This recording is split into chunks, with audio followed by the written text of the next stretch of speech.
નમસ્કાર દર્શક મિત્રો, ગુજરાત છાયા ન્યૂઝ ચેનલમાં આપનું સ્વાગત છે। હું છું આપનો રાજેશ જોશી। ભાવનગર શહેરમાં પૂરપાટ ઝડપે દોડતા વાહનોનો ત્રાસ અને તેના માટે અકસ્માતમાં મૃત્યુ પામનારાઓની સંખ્યા દિન પ્રતિદિન વધી રહી છે।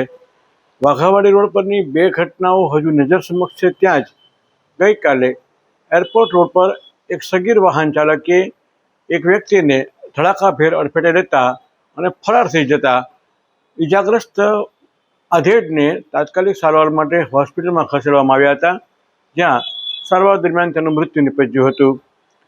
અહીં સવાલ એ છે કે જે લોકો વાહનો ચલાવે છે તેની જે સ્પીડ હોય છે તે એટલી બેકાબૂ ગતિએ હોય છે કે આગળથી જનારો માણસ કે પાછળ રહેલો માણસ રીતસર ડરી જાય છે।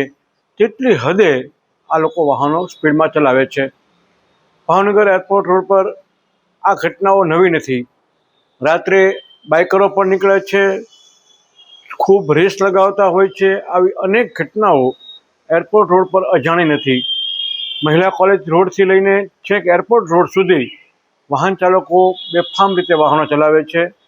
ગઈકાલે જે ઘટના બની તે ઘટના ચિંતાજનક છે।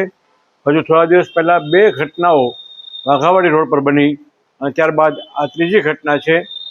વાહન ચાલક ફરાર થઈ ગયો છે। પોલીસ પાસે એક્ટિવા સ્કૂટરનો નંબર આવ્યો છે, તેના આધારે પોલીસ તપાસ ચલાવી રહી છે। આ મામલે સગીર વાહન ચાલક અને તેના પિતા વિરુદ્ધ કાર્યવાહી થાય તેવી શક્યતાઓ જણાઈ રહી છે।